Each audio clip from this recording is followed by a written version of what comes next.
Well, good afternoon, everybody. This is Randy Welsh, the Executive Director for the National Wilderness Stewardship Alliance. We're glad that you could join us for this afternoon for a discussion about citizen science, a new trend that's occurring throughout stewardship groups, finding active ways to involve volunteers in doing citizen science in their local neighborhoods, backyards, national forests, and wilderness areas. So we're pleased to have with us today three experts from organizations that have been actively engaged in citizen science efforts. We have Mark Eller, the Director of Foundations and New Businesses for Leave No Trace Center of Outdoor Ethics in Boulder, Colorado. He's here today. He's got extensive experience working with citizen science programs. Lisa Gerloff, from the Program Director for the Citizen Science at the University of Montana Wilderness Institute, who's been actively engaged in wilderness science in wilderness areas in Montana for a number of years, engaging volunteers in a variety of projects. I'm really looking forward to hearing Lisa talk about that. She's also, their organization has also been a recipient of NWSA WSP funding. And then Michelle Toshak, who is the Senior Manager of Adventure Scientists and an active nonprofit organization getting people outdoors doing scientific citizen science all throughout the country. And unfortunately, Michelle is having some video issues today, but she will be with us with audio. So we're really looking forward to this conversation today. Just a few ground rules.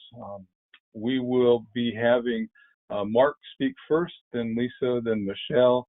We'll have short presentations from each of them about their respective programs, and then we'll have to offer a question and answer period at the end of the discussion. So to ask a question, just use the question dialog box on your GoToMeeting dashboard. Type it in, and we will make sure that we cover all those questions at the end of the presentation.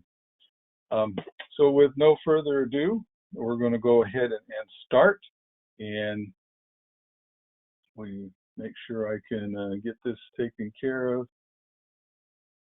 All right, Mark, you're up, and hopefully people are seeing the presentation screen.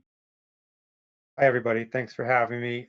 Randy, I'm only seeing myself. Is there no way I can look at the screen that everybody else is seeing right now? It should be shown there. Let me, oh. There we are. It should be coming back up. There you go. Okay. Thanks, everybody. And thanks. Randy's going to drive through the slides for me from his end. So I'll just be calling for next slides from time to time. But again, Mark Eller with Leave No Trace Center for Outdoor Ethics in Boulder, Colorado. And I come to this citizen science world fairly recently, but I had a great experience with a project, a technology project, when I was with the International Mountain Bicycling Association a few years ago and helped launch a trail sourcing project. And we partnered up with a local company and did something called MTB Project, which is now an REI property. And the idea with IMBA was you can't protect mountain bike trail access if you don't know where the trails are. So let's get a crowdsourcing effort where people can map trails, and that became eventually the MTB project thing. And I thought it was just a very good step forward for the organization, a great way to engage constituents and give them a positive role they can play in the advocacy side of that organization. So jumping ship to Leave No Trace a few years ago, looked around for an opportunity to do something also technology-based and landed on a citizen science effort. We can go to the next slide.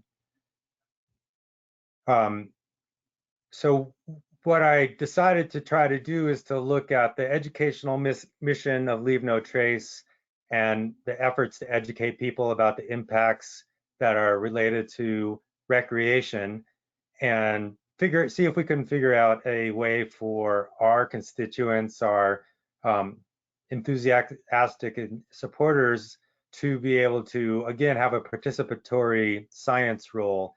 So Leave No Trace, I'm sure most, or if not all of you are very familiar with the educational platform and the philosophy.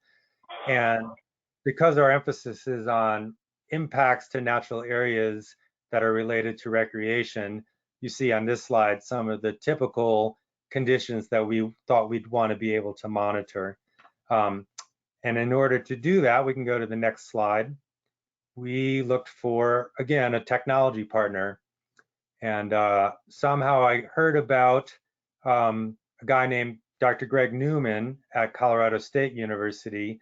And somebody said, oh, Greg's a great guy, and his whole work is around technology platforms for citizen science projects. So being just up the road at Fort Collins, we're about an hour south in Boulder, I thought it'd be great to start a conversation, and that has become our go-to technology provider for Leave No Trace citizen science. The citsci.org platform is very flexible, allows for each project to be customized to a very high degree. I really like that citsci.org has a menu system so that you can grab attributes or data sets that other groups have built and borrow from that. And it gives a very large menu of options to start build a new citsci.org platform. It's all open source, and it is user-friendly to an extent. It's not definitely as off the shelf as something like an iNaturalist. It requires a lot of building a platform, but with that, what it lacks in the off-the-shelf friendliness, it offers in being able to customize projects, which is great because Leave No Trace is known around the world, and we operate in biomes that range from beaches to alpine environments to state parks and national parks, and just a really large swath of natural areas. So the kind of built-in flexibility of citsci.org is something that has been a great asset. We can go to the next slide. And Leave No Trace Center for Outdoor Ethics has a strong education department and connections to other organizations in environmental science. So this is just a brief slide to show that we've just tried to build our approach from the beginning to be applicable to other national movements in citizen science. And I always enjoy hearing from people who are involved, like I'm sure everybody on this call today. Each project is definitely unique, and I'm doing another webinar tomorrow with volunteers for Outdoor Colorado, and just as a guest, as a listener, and just soaking up all of this information and looking to build these connections with STEM-related citizen science, with National American Association for Environmental Education. We want to partner up with any and all of you. I feel like all the different entities that are getting involved in this field is just proof of concept that there's a big demand, there's big interest, and I didn't realize when I got into this with Leave No Trace just a few years ago how broad a spectrum of things people mean when they say citizen science, but it's definitely a huge range and varies quite a bit depending on where you are and what you're trying to do with your project. So next slide.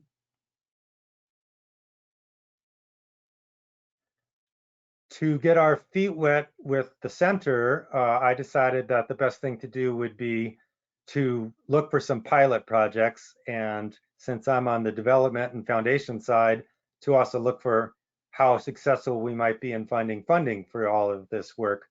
So I'll talk just a little bit right now about the two pilots that we've done and the funding sources we were able to find, which is, I'm sure, an interest to everybody because we're all trying to figure out how we're going to advance our missions and grow our programs.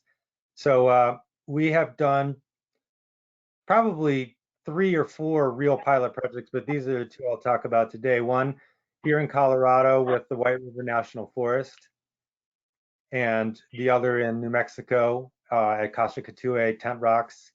And in both cases, we had fairly small number of citizens involved, but I was able to hire a a woman who was right out of the School of Management of Natural Resources at Western State, and enlist. So we had an on-the-ground leader to lead us through some pilots and work with the staffs at these two agencies. And both agencies granted the center some funds to be able to pay for these pilot projects, which has been really vital. I don't think that anybody or a few people could launch a successful pilot project from scratch without getting your feet wet. So in both cases, we had less than 50 participants, and we did primarily pen and pencil data collection rather than using an app. Out of the gates, I hoped we'd be using the technology platform more extensively than we did, but I quickly came to realize that investing that time in the paper and pencil data collection was well worth it and helped us refine our sense of what we were trying to study. In a nutshell, at White River National Forest, we were very active in the Maroon Bells area. Why is the name of the lake escaping me? Conundrum Hot Springs, and the heavy impacts that they were experiencing. So that was our focus, was Conundrum. Very wilderness oriented, large numbers of visitors for a place that's a 10-mile hike from a trailhead, but quite small compared to the other pilot project at Kashikatue, which has become one of the most popular natural areas in New Mexico. And that is primarily vehicle traffic, and thousands of visitors within a month. Or there's just a lot of traffic. So it was a good contrast for me to learn from these two pilots, one in a very remote setting, one in a front country setting, and to see how very differently those two types of projects would have to be designed. So those happened. We can go to the next slide, and were great learning experiences. And so the next phase of the master plan here was to roll out our citizen science to our hotspots program. So you see last year's hotspots on a map here. And these are areas that have applied. We usually get about 100, 120 applications and can only choose about 15 to 20 finalists. But these are areas, communities that are experiencing heavy impacts from recreation and want to address those through this hotspot program. And the hotspots communities, I rolled out the idea of monitoring the impacts that they mentioned in their applications, and we created some materials that you're about to see.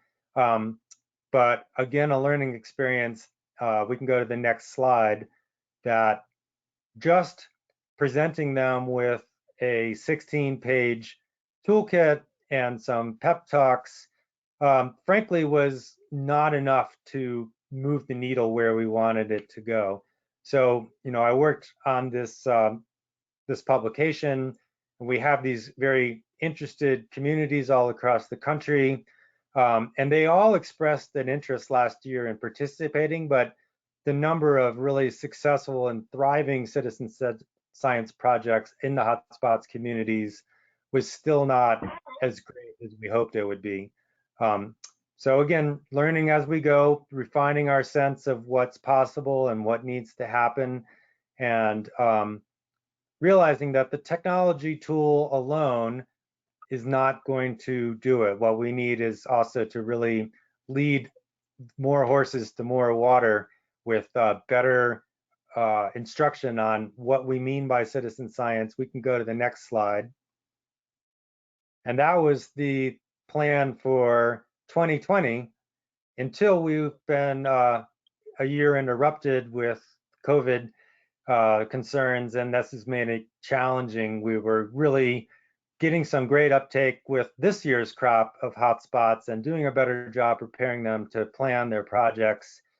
Right now, we're a little bit on hold. Many of these hotspot communities have had to postpone, and we're hoping to reschedule them for later in the year, but I'm sure you're all familiar with these conundrums. And I'll just mention briefly this graphic on the right. We're doing research with our friends at Penn State University, gathering a lot of information about recreation habits and how COVID-19 is shaping management strategies and recreation habits.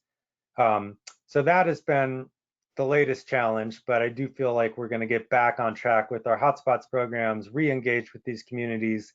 And in the meantime, we're holding out citizen science as a great way to create a baseline so that if they did some monitoring on the impacts that were the theme of their applications in the interim before their hotspot is rescheduled, then when we have that hotspot, we'll have a baseline of information about the types of impacts they're experiencing. And then we can really begin to measure the effect of a hotspot, which has always been a challenge. And in environmental education, I think, is a continual challenge, right? Like, how do you measure the effect of impacts that are now not happening because you've taught people to avoid them?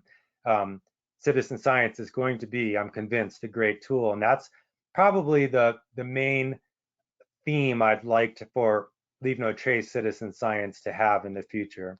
So almost done. We'll roll on to the next couple slides. In the near future, citsci.org, our technology partners, are working on their next releases of their web and app technologies, and we've been able to contribute financially a bit to their work, and we're partnering with them to create more Leave No Trace branding on projects that are going to be a little more off-the-shelf friendly and custom designed for those hotspot communities and other Leave No Trace communities. So again, learning from our pilot projects, taking that experience and building out a little bit more of an off-the-shelf project, still offering the flexibility because those are a nationwide program and are going to be very different, but at the same time, helping equip those communities to put this into action more quickly. These are some of the main goals, and we also are hopeful to continue the fundraising. We've been able to still raise some funds from federal sources, but also in the outdoor industry, partners like REI, Arc'teryx, and then family foundations. Again, on the foundation side, I'm a little bit in that position that you're also often in small nonprofits, of building a program and fundraising for it at the same time and trying to find the right balance of that. If I can get a few more successes, I'd love to hand this off to some of other staff members to really drive more on the programming and just focus on the fundraising. No money, no mission, as you all know. And that pretty much takes me to my final slide. And I hope that was informative, quick tour of what we're up to. And I'm happy to take some questions when we get to that portion of the presentation. So that's it from me. The last two slides there are just extras, and I'll hand it over to the next presenter. All right, Lisa, we'll have you come back on.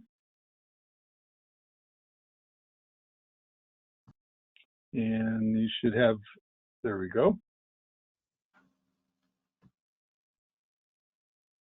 Can you see my screen? We can. All right, because I can't see it.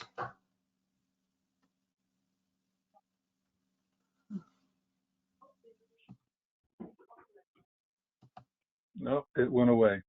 There we go, back again.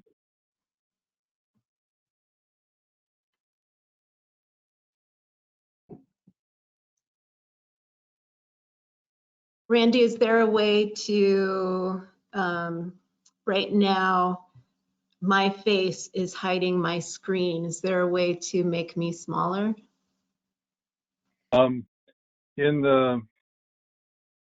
Actually, with what people will see, your face is split and is in a different location than the actual screen itself. Not on my screen, though. So it's hiding my presentation from me.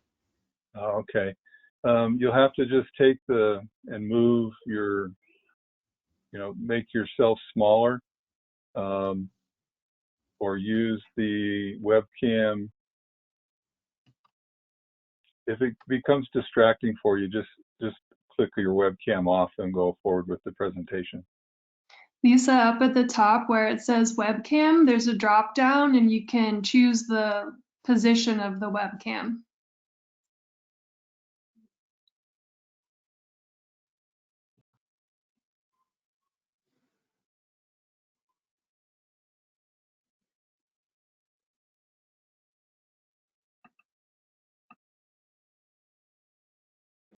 All right, I'll just go without my face. Well, thanks for having me today. As Randy mentioned, I'm Lisa Gerloff. I'm the program director for the Citizen Science Monitoring here at the University of Montana's Wilderness Institute. And today I'll be talking or sharing with you about our wilderness character monitoring and BLM wilderness study areas using citizen engagement. The Citizen Science Program has actually been going on at the Wilderness Institute since 2005.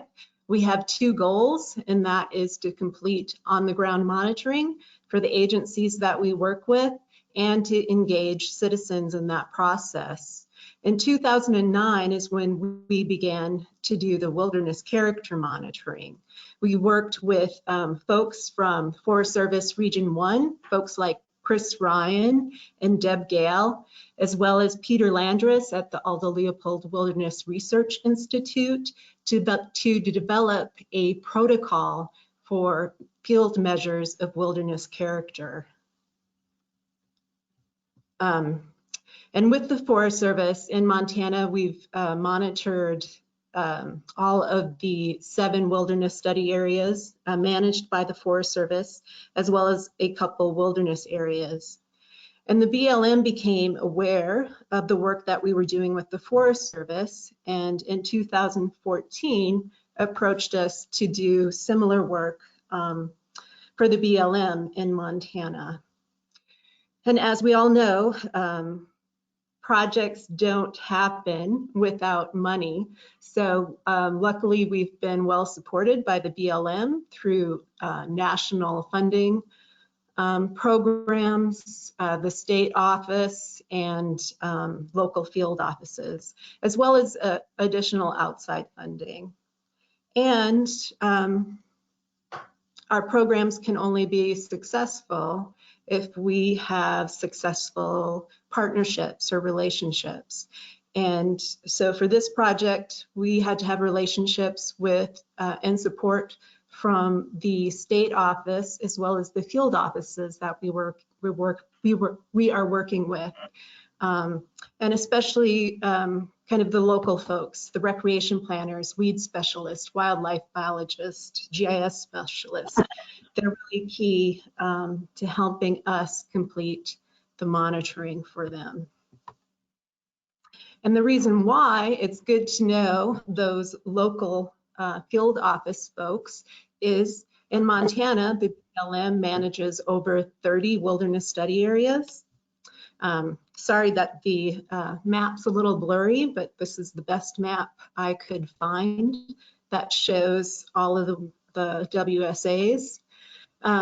The WSAs in Montana range in size from Farland Creek right here in southwestern Montana, which is 525 acres to Terry Badlands out here in eastern Montana, which is about 45,000 acres.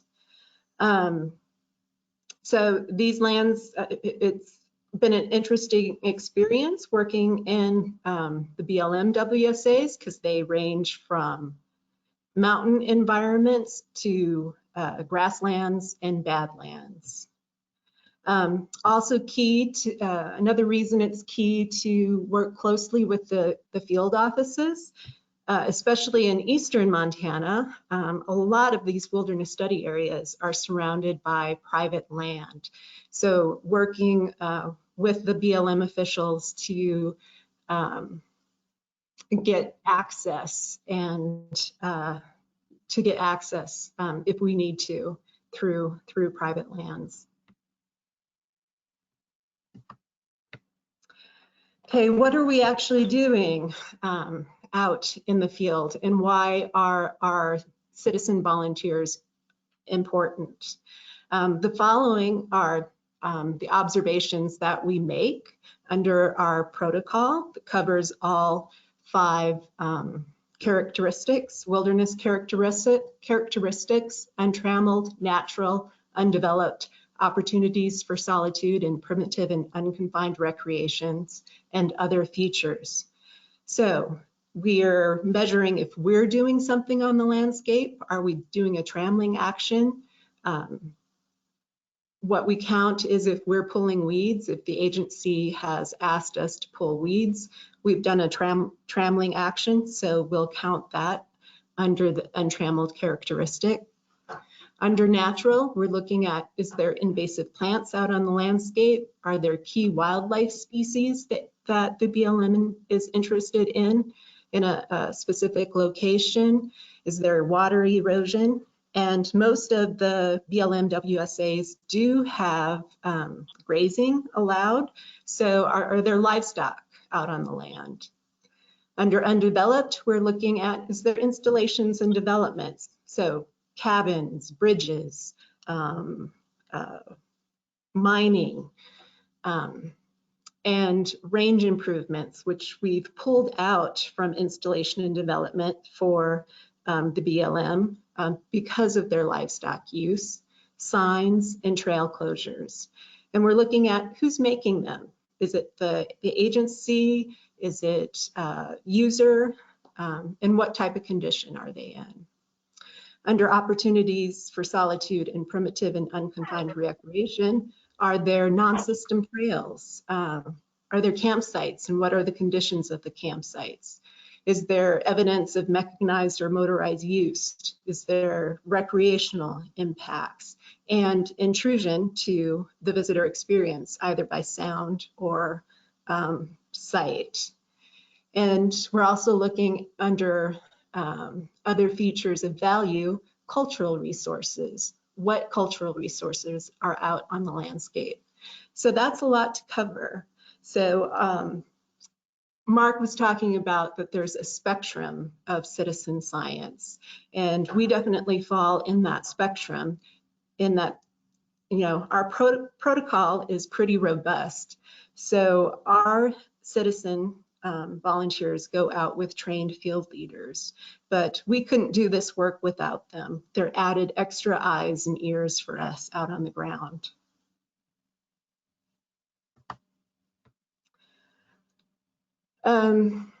So the timeline for this project, of the 30-some wilderness study areas that the BLM manages in Montana, we've covered 24. I have new agreements in place, so we'll be back out in the field this summer in the Dillon field office, the Billing field office, and kind of back in the Missouri River Breaks country.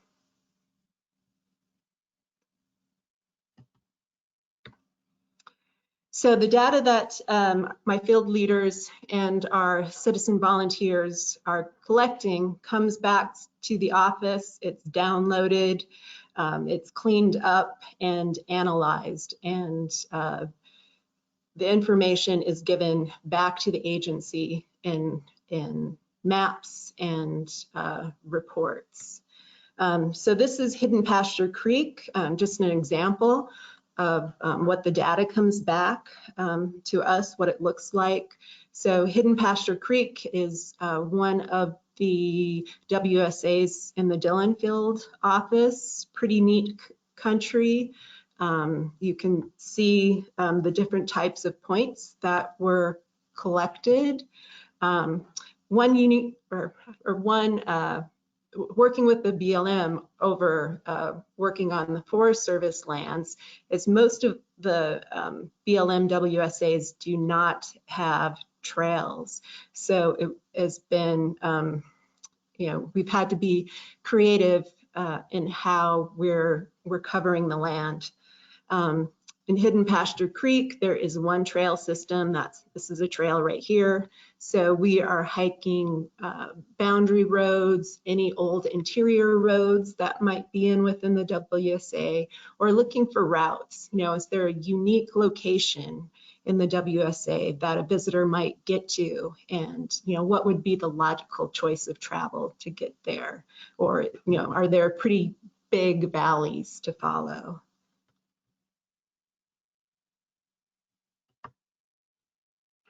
So in our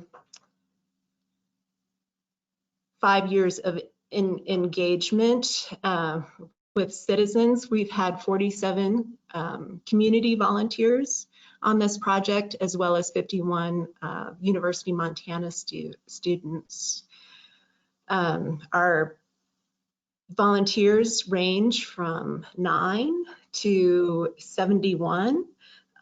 Like many of the probably similar volunteer organizations, most of our volunteers are in their early 20s or at near or at retirement age. This young girl right here, she's our 9-year-old. Alexis was her name. She was a young girl that was homeschooled by her mom. Super interested in citizen science. Her mom called me up and we just happened to have a trip that worked out perfectly for them. My field leaders absolutely adored her, the best volunteer of the year.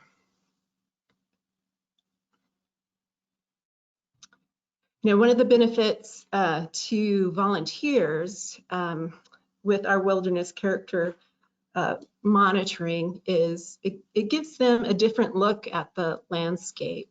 Many of our volunteers probably don't necessarily know about the Wilderness Act or wilderness characteristics. So it gives them a different way to look at the landscape. And we have campsite conversations about, what we're seeing. If there's livestock use, are there livestock impacts? What are the potential options an agency could take to mitigate those impacts? So those are the types of conversations we're having with volunteers at night at the campsite. And our work is absolutely benefiting the agencies. There's a lot of words on this slide, but let me just pull out that we're helping the BLM implement high priority actions that they've laid out. The BLM in Montana did not have a standardized monitoring protocol for their wilderness study areas. So we're helping them establish that right now. It's important to the BLM to develop citizen science partnerships. Well, we're helping them accomplish that to share the work. We're recruiting, training, mentoring young people. The field leaders that work for me are university students or recent graduates.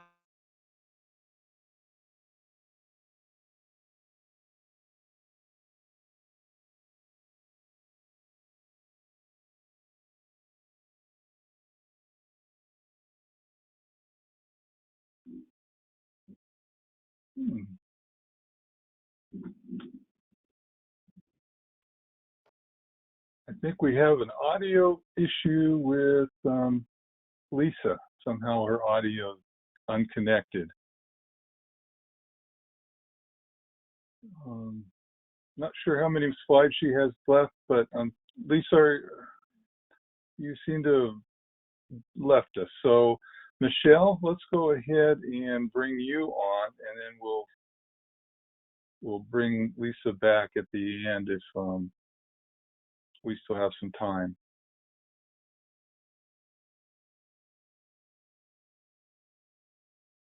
Hey, Michelle, everyone. are you there?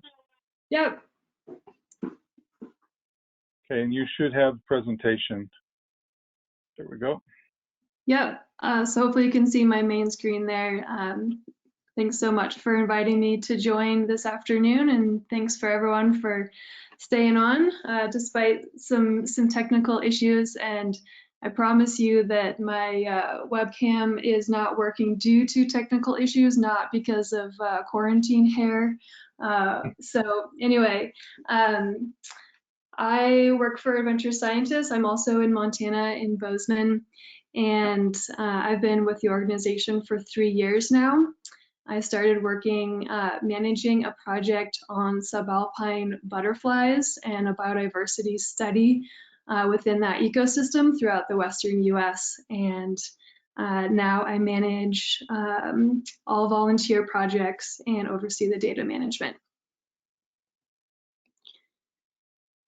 So Adventure Scientist is a global matchmaker between researchers and the outdoor community. So we bring to the table government agencies, academics, and grassroots organizations to tackle environmental and human health issues. So in this case, we have a pretty intense adventurer on the left who is not only willing to endure cold water, but he enjoys doing that and is willing to collect data so that a researcher, such as Abby Barrows on the right, can utilize those samples to look at microplastic pollution on a global scale. So in general, our process is that we work with research partners who need data in places that are often really hard to access. So we then recruit from a network of outdoorsmen and women who have these specialized skill sets. My work is carefully training these volunteers to carry out complex and rigorous protocols and engage with the volunteers consistently throughout the year. And we do this with a lot of volunteers. So as this map shows, we have projects that have spanned the globe, mostly focused on North America. And between 2015 and 2019, we had over 3,000 volunteers collect data for just 4 projects. Our volunteers have collected data from Mount Everest to 500 feet below the ocean surface, and we have amassed one of the largest and most diverse global microplastics pollution data sets that exists. So one thing to highlight is that the work that we do can focus on entire species ranges. So here's an example of a project that we partnered with the US Forest Service to build a genetic reference library of bigleaf maple. So this reference library could be used in a court of law to combat illegal happening that's happening right here in the US. And this time lapse shows sample collection from Southern California to British Columbia across this entire species range. But what we're really talking about is mobilizing people across these landscapes. So this figure shows the amount of people that we had volunteer for this project. The panel on the left shows the first person who got out to collect data. This is pretty impressive for one person to go out and collect these samples. Each dot represents one maple leaf collected in those areas. You get to 5 people and you can see an extension across beginning to head south into the species range. With 20 people, you're getting pretty good coverage, but then with 110 people, you have the exact coverage of this species range so that our partners can utilize this data for research purposes. This data set is a huge celebration for our volunteer network and goes to show the power of people coming together for a common goal of conservation. So I'd like to go through now and talk more about our volunteer engagement strategies, since that's the realm that I live in with Adventure Scientists. So one of the ways that we celebrate our volunteers is through sharing of results and keeping them informed about the implementation of these data sets. So the map and images I showed you earlier were the beginning of this timber study that we're doing. This image is showing you the second year of the project, in which we've collected thousands of samples. And this is a simple infographic that we show our volunteers to celebrate their accomplishments. Collections of leaves, cones, tree cores for western red cedar and yellow cedar, for coast redwood, highlighting basal sprout sample collection.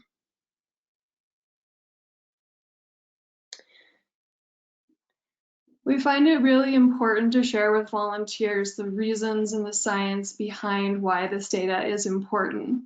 So as part of our training on the left, we have information on how we're utilizing these data sets, what are some of the research issues. We share journal articles, popular media articles, and basically let volunteers be the ambassadors for the issues that our partners are fighting so hard for. By learning more about this, they're able to go out to their community and share with others what they've learned as part of this project. The image on the right links to a journal article for our Montana Wildlife Connectivity Study. Again, highlighting the example that by reading journal articles, learning about these projects, they're more engaged and more excited to be involved in these projects. Another thing that we do at Adventure Scientists is maintain common communication throughout the field season and the off season. So this is a screenshot of one of our newsletters in which a project manager hosted a video contest. And the prize for this video contest was a personalized accordion tribute. So sometimes we use creativity and innovation to reward volunteers for their involvement. In addition, this is an example of us highlighting a timber article that made the news. Building community is so fundamental to what we do, and this image makes me especially sad in the age of COVID, where we're unable to get together and gather as a community of volunteers. So this was from one of our pollinators project field days, where returning volunteers came back to refresh their memory on the protocols. New volunteers were able to practice these scientific protocols and have a lot of fun chasing butterflies in subalpine meadows. As a pollinator ecologist, nothing makes me more happy than seeing a group of people running through a wildflower meadow, shouting at each other, "The butterfly, it's on the left," and then the applause and cheers for when a volunteer actually catches one. This community building can be done through these in-person events. We also do a lot of field season kickoffs, celebrations at breweries, etc. Right now, a lot of this community building is happening online, but also because we have such a large network of volunteers. We're able to host webinars such as this Careers in Conservation webinar that we hosted last year to help especially some of our younger students understand the path that Adventure Scientist staff had taken for our careers, as well as answer a bunch of questions for volunteers. The image on the right was an event that we just hosted recently, which highlighted volunteer stories from the field in a format of 20 slides, which hosted images, 20 seconds each, so that volunteers could talk about their adventures and their stories for collecting data with us. Storytelling is so fundamental to the work that our volunteers do, and we like to highlight these stories through different platforms such as our blog, social media, etc. This image was done by a volunteer who was an incredible watercolor artist who would go out in the field for this butterfly study, learn the species by painting them and writing notes about the observations that she saw. We highlighted her story on our blog, which you can find online. Another way that we celebrate volunteers is with prizes, because everyone loves some cool swag. And so we had an event in Missoula in the fall for our Montana connectivity study, and we're able to give away some incredible prizes from our corporate sponsors, including this Thule bike rack. Volunteers on the right were very excited to take this one home. So feel free to visit our website to learn more about the projects and the work that we do. And yeah, thank you so much for your time.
I guess it helps if I would unmute myself. I'm sorry, everybody. The old classic, mute yourself. So I guess the question I had for you, Mark and Lisa and Michelle, is what are the key factors that motivate people to be involved in citizen science? And what are the key factors that you include in your programs to make sure people are motivated to participate? I can go first. Can you hear me? Yes, you're back. Okay. Yeah. I'm glad Well, you're I not. thought Michelle said it very well, that volunteers need to know that the data is being put to good use. It's exciting to launch into a citizen science project and conceive of it and play with the app. But what I've come to realize is that the whole project won't have an endurance or produce quality data unless the volunteers have the sense that it is being looked at, and you're not just doing an exercise in playing with an app and hoping something good happens from it. You have to show the results. So that's been a mantra that I'm trying to live with as we move forward with our projects. Okay, how about Michelle or Lisa?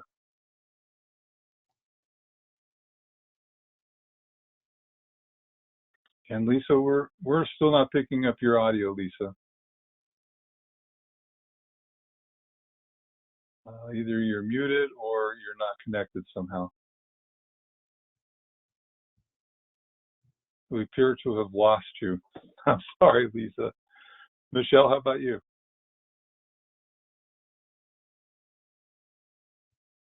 Yeah, so great question. I feel like I covered a number of those pieces. So since I think that it's a complex question. So I think, yeah, in informing people of why this research is important and how that's actively being implemented in people's local communities.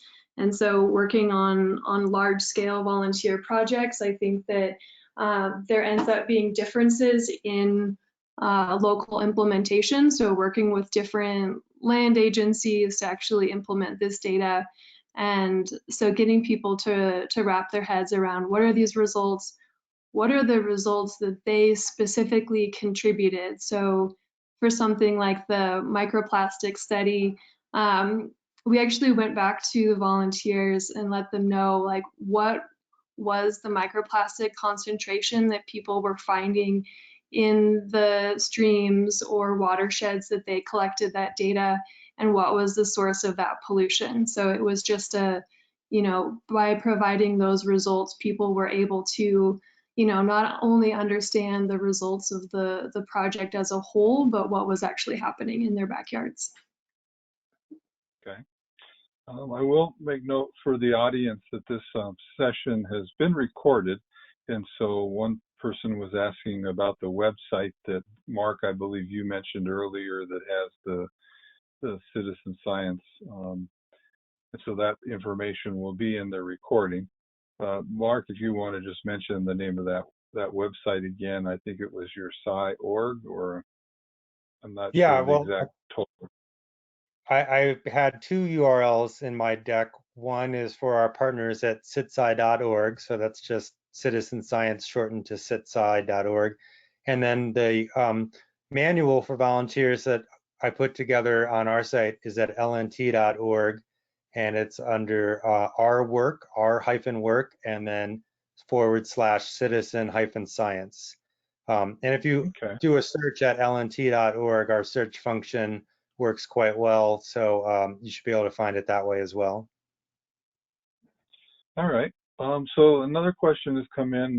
The COVID-19 crisis has certainly affected all of our operations, and I'm sure it's affecting your operations now as people are not able to gather.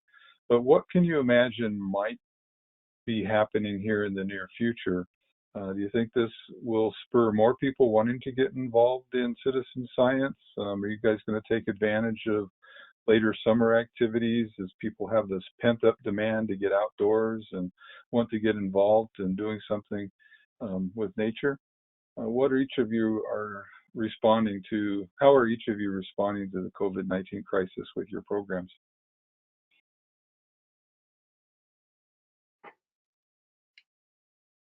Well, currently all of our field operations are suspended, as many of you are experiencing, and so we're pausing until shelter-in-place orders are lifted.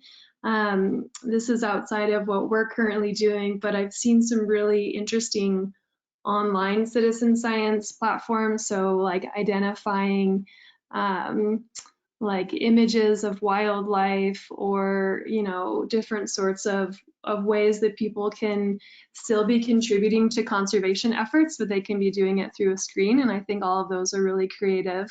And yeah, in general, I would say that we're continuing to launch our projects, possibly end of summer into fall.